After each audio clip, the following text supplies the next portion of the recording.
At the heart of any political system lies the fundamental question of who rules and how.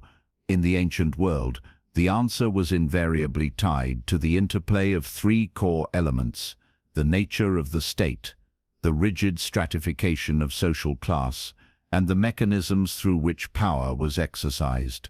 These were not separate spheres. They were deeply intertwined, each shaping and reinforcing the others. To a modern observer, the ancient Greek or Roman state would seem surprisingly limited in its functions. We are accustomed to states that provide extensive social welfare, manage complex economic policies, and maintain vast bureaucracies to oversee nearly every aspect of public life. The ancient state, by contrast, was a minimalist entity, primarily concerned with a few core responsibilities. Its main functions were to maintain order, wage war, and carry out basic religious duties. For much of its history, the Roman state's primary domestic activity was ensuring the city's grain supply, the cura annonae, a crucial task for preventing popular unrest. The state did not, for the most part, engage in social services like education or healthcare. These were largely left to the family or to private benefactors. In Greece, the primary unit of political organization was the polis, or city-state. Each polis was a fiercely independent community composed of a city and its surrounding agricultural territory. Citizenship was the defining feature of the polis, granting individuals the right to participate in governance and the duty to defend the state. However, the polis was not a monolithic concept. The democratic polis of Athens, with its broad-based citizen participation, was vastly different from the oligarchic polis of Sparta, which was ruled by a small militaristic elite.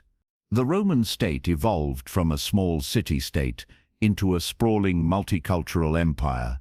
Initially a res publica dure public affair, it was theoretically governed by the Senate and the people of Rome, Senatus Populusque Romanus, CSPQR. However, even during the Republic, power was heavily concentrated in the hands of a wealthy aristocracy. With the transition to the empire under Augustus, the state became an autocracy, though it carefully preserved the outward forms and institutions of the Republic for a long time. The emperor became the ultimate source of law and authority, commanding the legions and a growing, yet still comparatively small, administrative apparatus.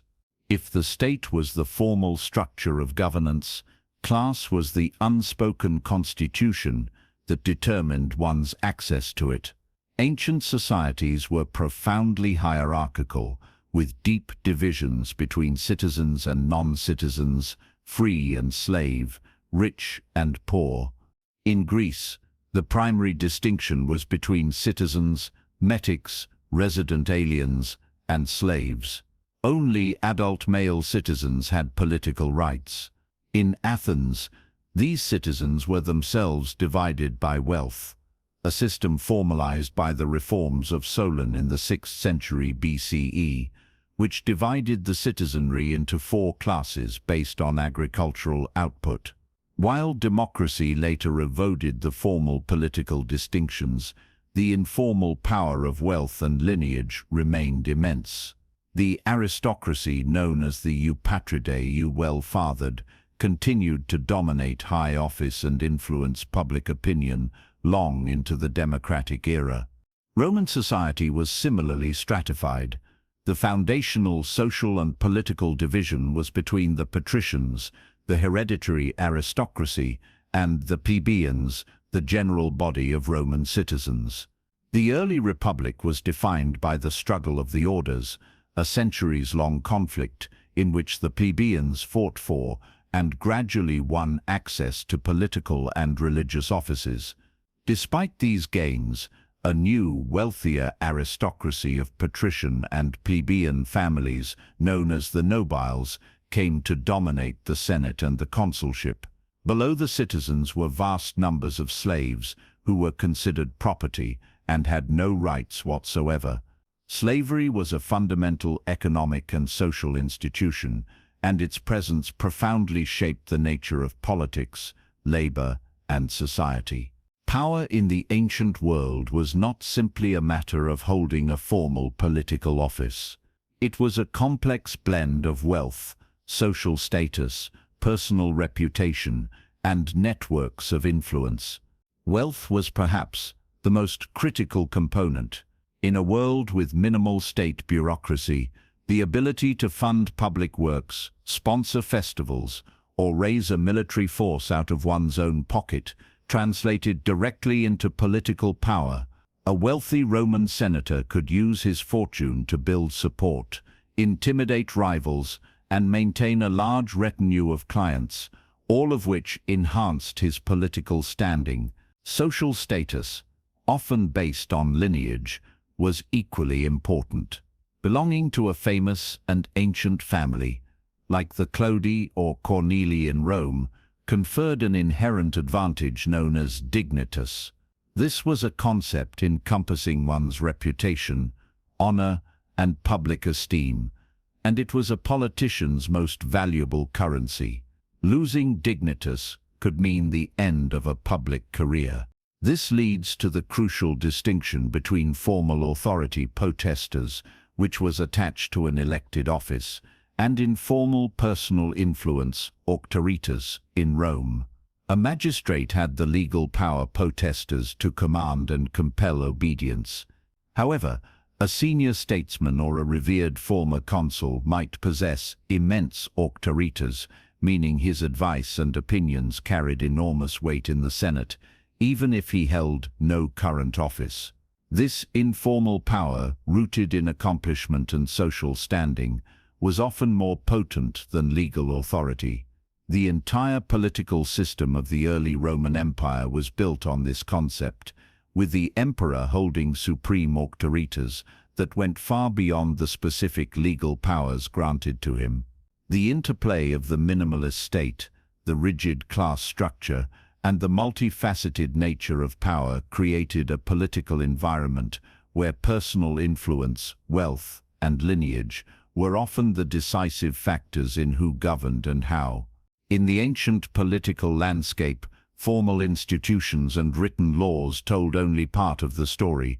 Beneath the surface of assemblies, senates, and magistracies lay a powerful and pervasive network of personal relationships that shaped decisions, secured loyalty, and maintained social order. This was the world of authority and patronage, an intricate system of mutual obligation that bound individuals together in a web of dependencies. For Finley, understanding this system was not just helpful, it was essential to comprehending how power actually functioned in Greece, and most especially in Rome. The concept of authority in the ancient world was more nuanced than our modern understanding. It was not merely the power to give orders that came with holding an official position. It was a deeper, more socially embedded form of influence. In Greece, authority was often tied to personal prestige, rhetorical skill, and a reputation for wisdom.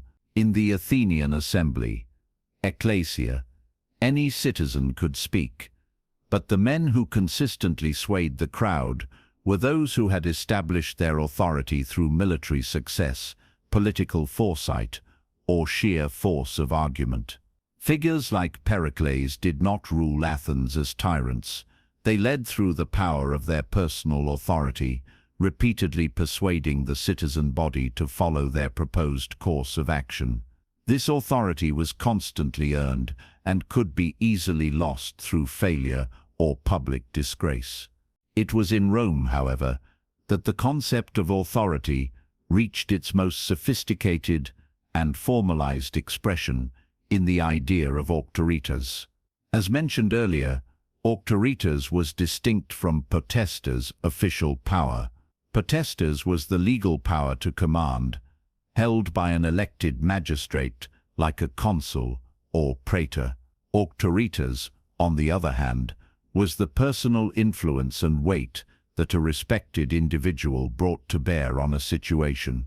It was a form of social and political capital, built on one's ancestry, Myra's personal achievements, dignitas, and the network of clients one commanded. The Roman Senate, for instance, technically had no legislative power for much of the Republic. Its decrees, senatus consulta, were merely advisory. However, these decrees possessed such immense auctoritas that they were almost always followed by the magistrates. A senator's power came not from a specific law granting him authority, but from his status as a member of this revered body and his individual auctoritas within it.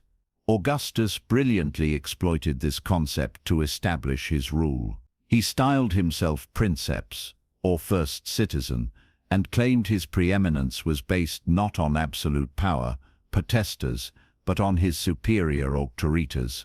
He held more influence and prestige than anyone else, and this, rather than a crown, was the foundation of his imperial regime. If auctoritas was the currency of the elite, patronage was the system that distributed its influence throughout society. The relationship between a patron-patroness and a client-client-cliens was one of the most fundamental social structures in Rome. It was a hierarchical but mutually beneficial arrangement. The patron, a man of wealth and status, provided various forms of assistance to his clients. This could include legal representation in court, financial loans, help securing a job or a minor government contract, or even daily handouts of food or money. A powerful patron might have hundreds or even thousands of clients. In return, the client owed his patron loyalty and service. The most visible duty was the morning salutation, salutatio, where clients would gather at the patron's house to pay their respects and receive their assignments or assistance for the day.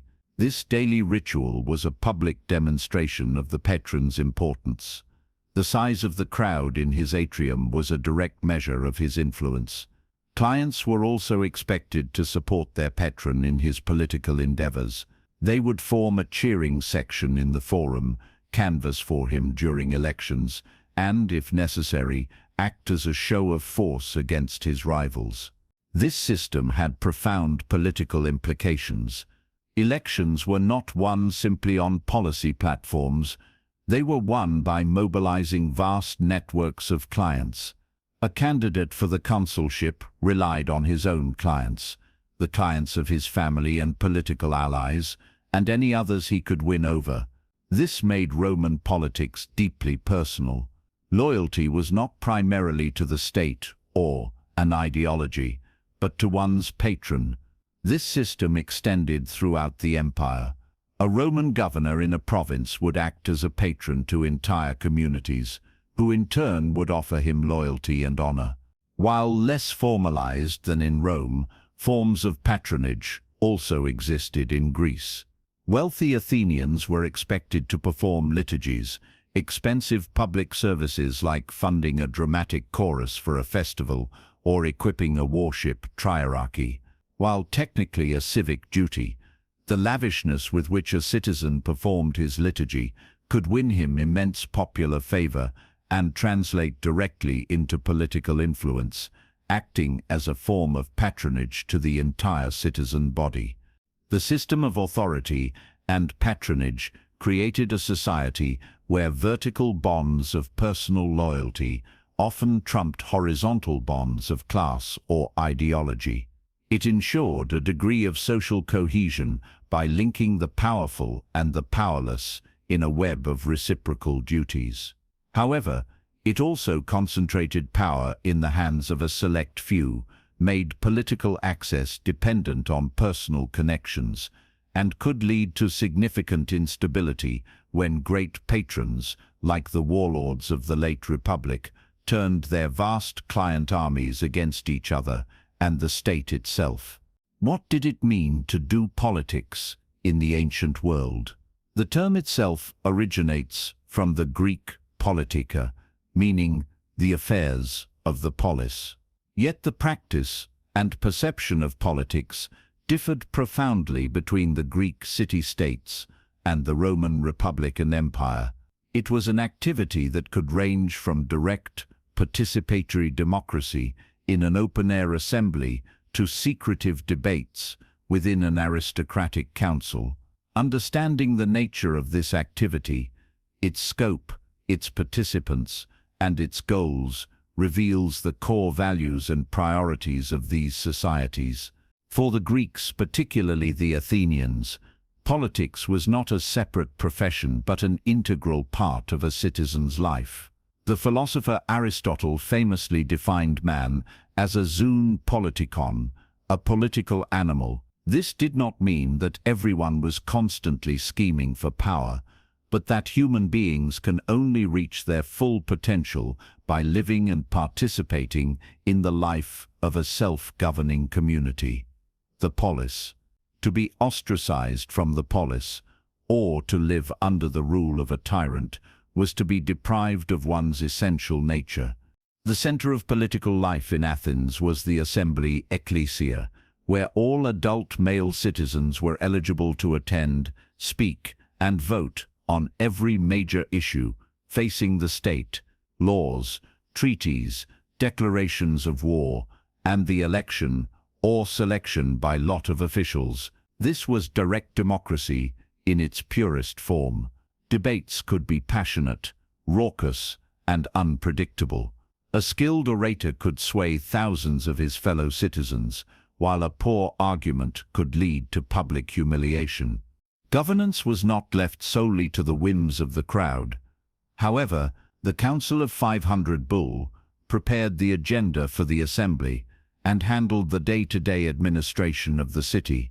Members of the council were chosen by lot for one-year terms and could only serve twice in their lifetime, a system designed to ensure broad participation and prevent any single faction from entrenching itself in power. Furthermore, the city's extensive system of law courts, dicasteria, with their large, randomly selected juries, placed the ultimate power of justice in the hands of the citizens themselves. This system fostered a politically engaged and knowledgeable citizenry. While it could be volatile and prone to populist excess, as seen in the trial of Socrates or the disastrous Sicilian expedition, it was founded on the radical belief that ordinary citizens were capable of managing their own collective affairs. Politics was a shared public enterprise, a continuous conversation about the common good. Roman politics, or the management of the res publica, the public thing, was a far more exclusive and competitive affair. While it had democratic elements, it was fundamentally an oligarchy, a system where power is held by a small group of wealthy and influential individuals. The goal of a Roman politician was not simply to serve the state, but to win personal glory and enhance the honor dignitas of his family. The political career path was a structured sequence of offices known as the cursus honorum, the course of honors. A young man from a noble family would start with military service, then progress through offices like quaestor, finance, aedile, public works, praetor, judicial, and finally the pinnacle of ambition, consul, chief magistrate, and military commander. Each step brought greater power and prestige. Politics was an intense, zero-sum competition among the elite for these limited and highly coveted positions. The primary arena for this contest was the Senate, composed of former magistrates who held their seats for life. The Senate was the central deliberative body of the Republic. It controlled finances, foreign policy, and the assignments of provincial commands, while the popular assemblies like the Comitia Centuriata and the Concilium Plebis had the formal power to pass laws and elect magistrates. They were heavily influenced and often controlled by the senatorial elite, who organized and presided over them. The voting procedures were complex and weighted in favor of the wealthy, ensuring that the voice of the aristocracy always rang loudest. Unlike in Athens, where policy was the central focus of debate, Roman politics was often dominated by personal rivalries, factional alliances, amicitia, and legal battles designed to destroy a political opponent's career and reputation. The purpose of politics was the acquisition and exercise of power within the ruling class. The concerns of the common people were addressed primarily when they threatened to erupt into mass unrest, at which point the elite would make concessions to preserve stability. With the fall of the Republic, this political contest was effectively ended. The emperor became the sole source of honor and advancement, and politics transformed from a competition among peers into a system of administration and service to the imperial throne. The Senate became a prestigious but largely powerless body, and the real business of governance was handled by the emperor's household and an increasingly professionalized bureaucracy. In essence, the Greek model viewed politics as a collective, participatory activity essential to a virtuous life, while the Roman model treated it as a competitive, elitist struggle for personal and familial honor. Both systems were foundational to the development of Western political thought, but they offered starkly different answers to the question of who should govern and to what end. The question of how much influence ordinary people had on their government is one of the most significant points of comparison between ancient political systems. The term popular participation can mean many things, from the right to vote and hold office to the more informal power to protest and riot.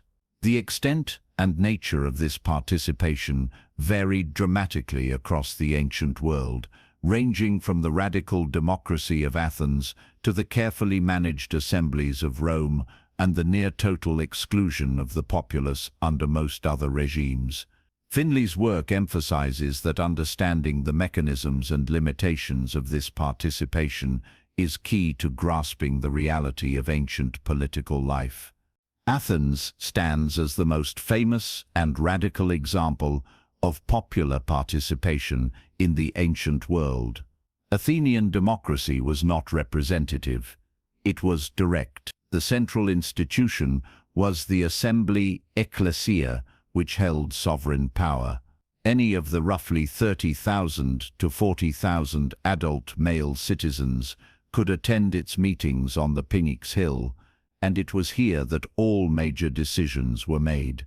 They debated foreign policy, passed laws nomoi, voted on public expenditures, and held officials accountable for their actions. Participation was not limited to voting.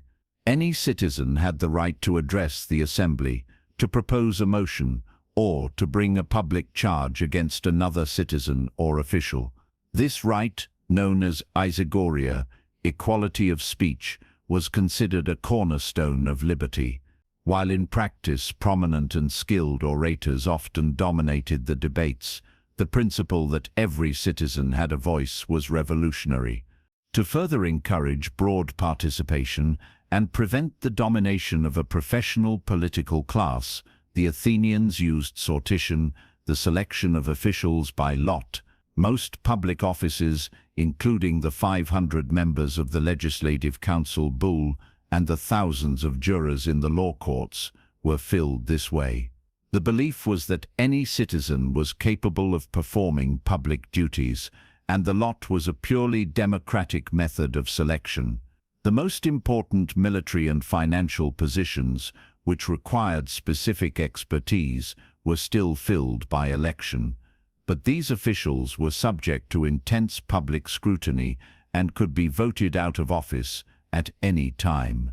This system was not without its critics. Ancient and modern philosophers like Plato and Thucydides worried about its potential for mob rule, arguing that the masses were too easily swayed by charismatic but irresponsible demagogues. They pointed to decisions like the mass execution of the Mytileans, a vote later reversed, as proof of the assembly's dangerous volatility. Nevertheless, for over 150 years, the Athenian system placed an unprecedented degree of political power directly into the hands of its ordinary citizens.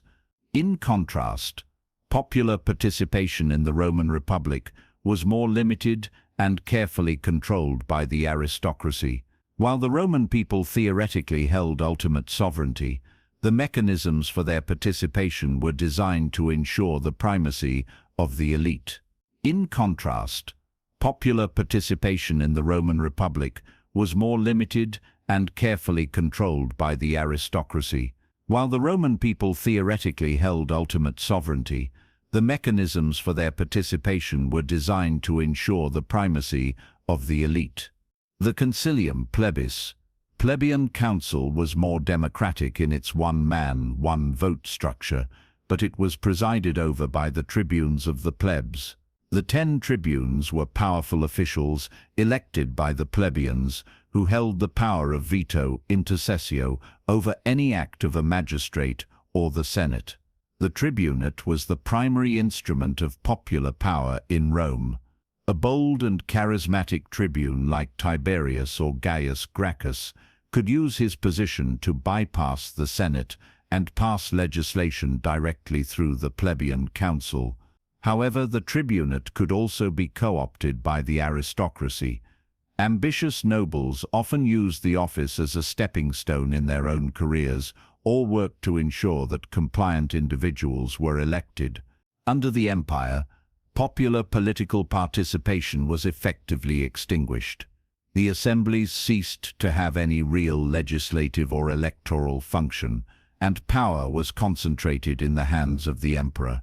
The people's voice was reduced to bread and circuses, panem et circenses, the provision of free grain and mass entertainment to keep the population of Rome quiescent, and the occasional riot or acclamation in the Circus Maximus.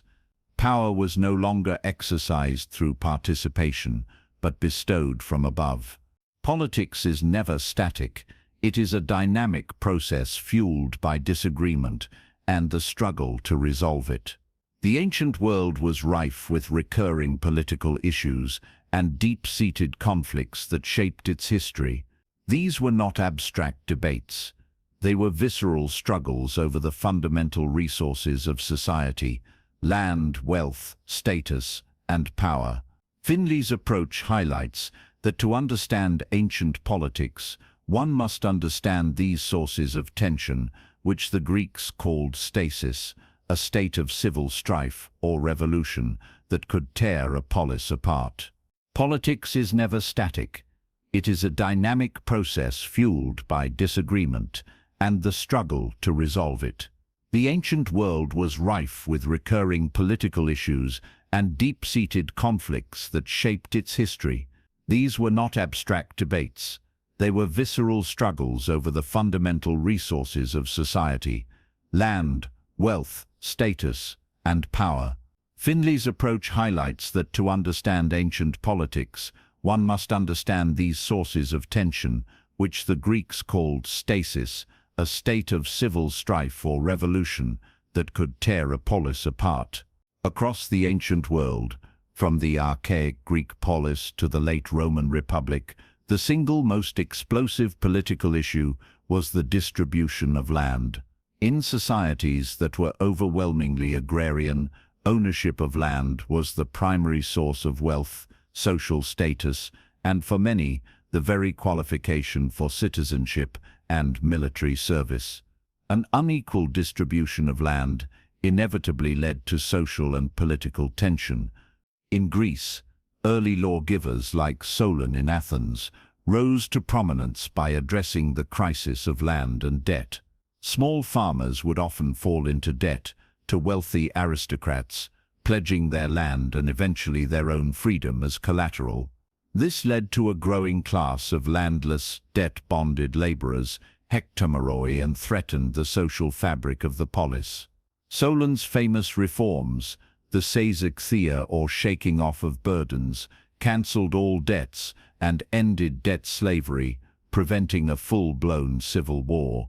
The demand for land redistribution, gezonadismos, remained a radical and revolutionary cry throughout Greek history, a constant threat to the stability of oligarchic regimes. This conflict reached its epic and tragic climax in the late Roman Republic. Generations of Roman expansion had created vast wealth for the senatorial elite, who amassed enormous estates, latifundia throughout Italy, worked by huge gangs of slaves.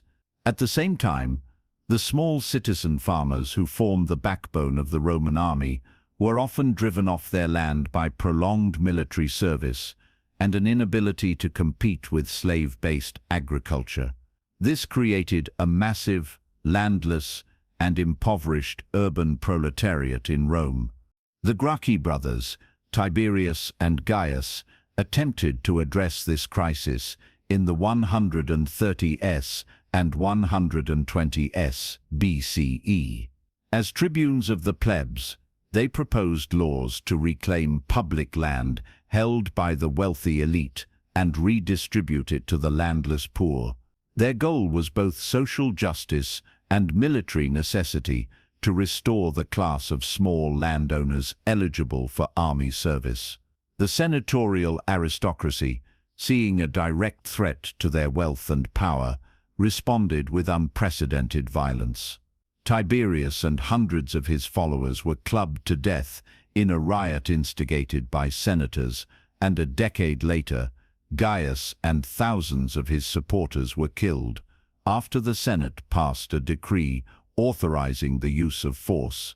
The struggle over the Gracchian reforms shattered the norms of Roman politics and unleashed a century of civil war, demonstrating that the land question was the unresolved and fatal flaw at the heart of the Republic. Beyond material resources, conflict frequently erupted over political status and access to power. The most famous example of this is the long struggle of the orders in the early Roman Republic, a conflict that lasted for over 2 centuries, from roughly 500 to 287 BCE.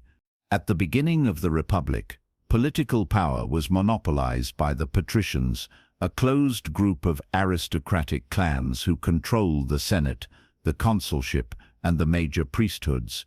The plebeians, who constituted the vast majority of the citizenry, including both the poor and many wealthy non-patrician families, had few rights and little say in the government. The conflict was driven by the plebeians' use of collective action. Their ultimate weapon was the secessio plebis, or secession of the plebs.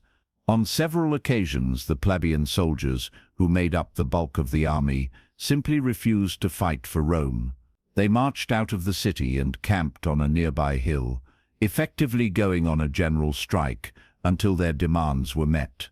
This pressure forced the patricians to make a series of crucial concessions over time. The key victories for the plebeians included the creation of the tribunes of the plebs, officials with the power to protect plebeians and veto the actions of patrician magistrates. The 12 Tables, the first codification of Roman law, published so that everyone could know their rights and obligations, rather than the law being a secret controlled by patrician priests. Access to magistracies. The Licinian Sextian laws of 367 BCE opened the consulship to plebeians, and other offices followed. The Lex Hortensia, 287 BCE. This law gave the resolutions passed by the plebeian council the force of law binding on the entire state, without needing Senate approval. This is often seen as the formal end of the struggle. While the conflict ended the patrician monopoly, it did not create a true democracy. Instead, it resulted in the formation of a new, combined patrician-plebeian nobility, nobilitas, where wealth, rather than birth alone, became the primary qualification for entry into the ruling class. The fundamental conflict between the elite and the masses remained, but its terms had changed. The resolution of this long conflict was a hallmark of the Roman political genius for compromise and incorporation, a key factor in its early strength and stability. These conflicts over land and status show that ancient politics was not a serene intellectual debate. It was a high-stakes arena where social and economic grievances constantly threatened to erupt into violence, forcing political systems to either adapt or break. Political systems do not run on institutions and force alone. They require a compelling set of beliefs, values, and ideas and ideology to justify their existence and legitimize the power of those who rule. This ideology explains to the members of a society why their form of government is right and just, why the ruling class deserves to rule, and what it means to be a good citizen. In both Greece and Rome, powerful ideologies underpinned their political structures, shaping the actions of leaders and the expectations of the people. The core of the political ideology that developed in democratic Athens revolved around three powerful concepts: eleutheria, liberty; isonomia, equality before the law; and the central role of the active citizen.